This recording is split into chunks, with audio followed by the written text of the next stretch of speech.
Bismillahirrahmanirrahim.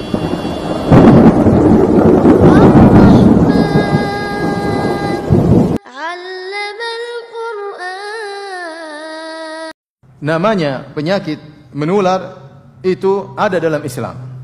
Islam menetapkan adanya penyakit apa? Menular. Ya, tetapi penularan tersebut tidak mungkin terjadi kecuali dengan izin Allah Subhanahu wa taala. Kalau Allah berkehendak kena, kalau Allah berkehendak tidak kena. Nabi mengatakan penyakit tertular itu ada, tapi yang mengizinkan terjadinya tertularnya adalah siapa? Allah Subhanahu wa ta'ala. Di sini syariat mengajarkan bahwasanya tawakal ya tidak menghalangi kita berusaha berikhtiar kalau dalam bahasa Indonesia ya. Orang yang berusaha berikhtiar tidak mengurangi tawakalnya kepada Allah Subhanahu wa ta'ala. Bagaimana sikap kita ya tatkala kita mendengar berita tentang wabah corona yang sudah tersebar atau kita bisa selamat daripada penyakit corona ini? Yang pertama, hadirin hadirat Allah Subhanahu wa ta'ala, kita harus yakin penuh dengan keyakinan bahwasanya semuanya dengan izin Allah Subhanahu wa taala. Kalaupun menimpa kita, maka itu dengan takdir Allah Subhanahu wa taala. Kalaupun menimpa kita, maka kita hadapi dengan apa? Dengan sabar. Maka kalau kita bersabar, tatkala terkena penyakit apapun, mau corona atau sekarang yang sedang ditimpa kanker atau penyakit-penyakit yang lainnya, ya, kita katakan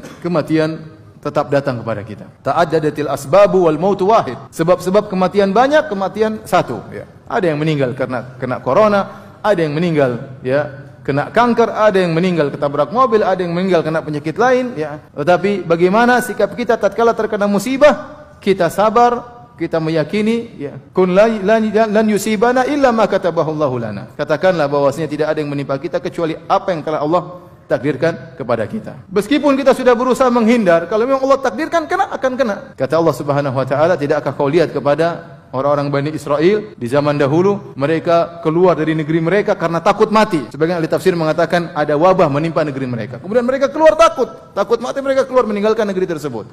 Tiba-tiba Allah mengatakan, mutu, matilah kalian. Mereka sudah pergi menjauh negeri mereka, sudah tempat di lembah, tiba-tiba Allah matikan mereka.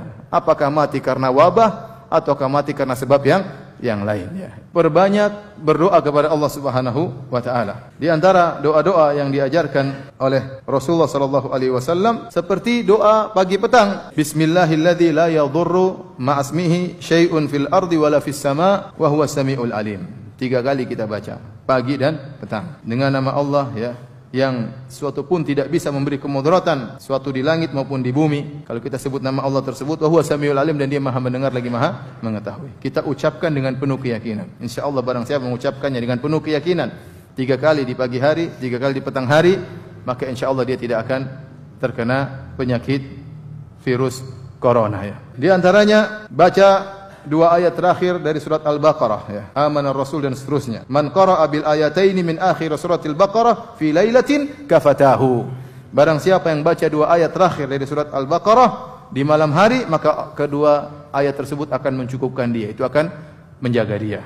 Kemudian juga membaca Qul huwallahu ahad dan Qul a'udzu birabbil falaq dan Qul a'udzu birabbin nas setiap pagi dan setiap sore 3 kali. Ini juga di antara zikir pagi petang. Kata Nabi sallallahu alaihi wasallam, Qul huwallahu ahad wal muawwidzatain, yaitu Qul a'udzu birabbil falaq, Qul a'udzu birabbin nas, hina tumsi wa tusbihu 3 marrat, pagi 3 kali, petang 3 kali, takfika min kulli syai', maka akan mencukupkan engkau dari segala sesuatu, yaitu akan menjagamu. Kemudian juga doa pagi petang yang diajarkan oleh Nabi sallallahu alaihi wasallam, Allahumma inni as'aluka al-afiyata fid dunya wal akhirah. Ya Allah, aku mohon kepada engkau keselamatan di dunia dan di akhirat. Al-afiyah adalah keselamatan, di antaranya keselamatan dari penyakit. Allahumma inni as'aluka al-afwa wal afiyata fi dini wa dunyaya wa ahli wa mali. Ya Allah, aku mohon kepada engkau ampunan dan keselamatan dalam agamaku maupun duniaku, wa ahli wa mali, keselamatan pada keluargaku, keselamatan pada hartaku. Allahumma astur aurati wa amin rawati, ya Allah, tutuplah auratku, tenangkanlah jiwaku. Allahumma hfazni min baini yadayya wa min khalfi, ya Allah, jagalah aku dari depan, wa min khalfi dari belakang, wa an yamini dari kanan, wa an shimali dari kiri, wa min fawqi dari atas, wa a'udzu bi'azamatika an uqtala min tahti, dan aku berlindung dengan keagunganmu dari aku ditimpa dengan keburukan dari bawahku. Ini doa sangat baik untuk kita baca di pagi hari, pagi petang hari. Kita enggak tahu virus datang dari mana. Dari depan, dari kanan, dari kiri, dari atas, dari bawah. Maka kita berdoa dengan doa ini ya. Kemudian ikhtiar dari sisi usaha juga harus kita lakukan. Di antara usaha yang bisa kita lakukan, tindakan preventif ya, pencegah, seperti memakan korma ajwa 7 butir tiap pagi.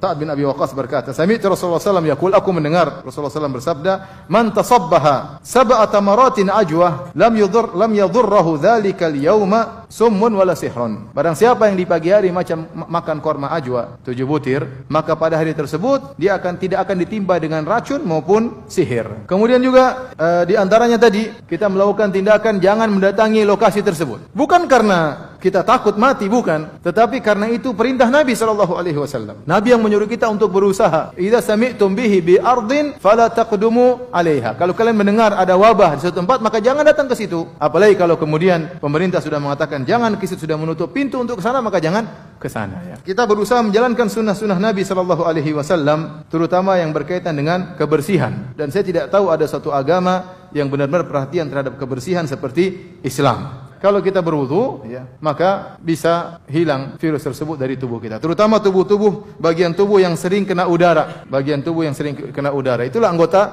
wudu. Ya. Wajah, kenapa?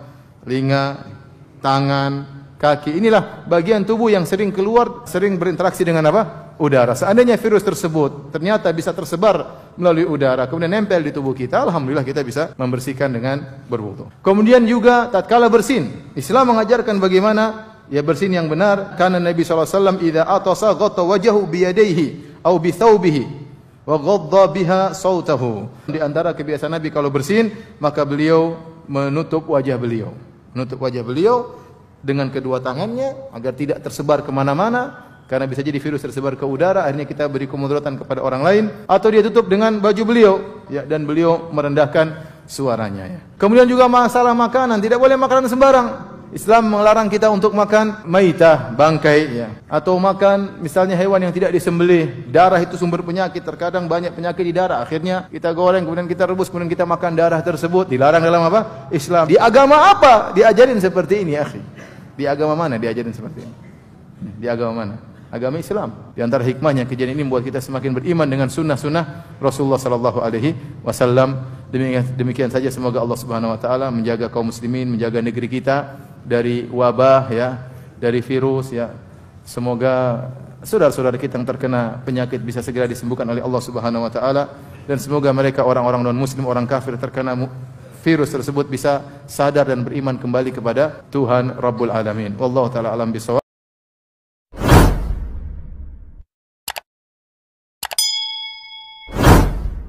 Bismillah.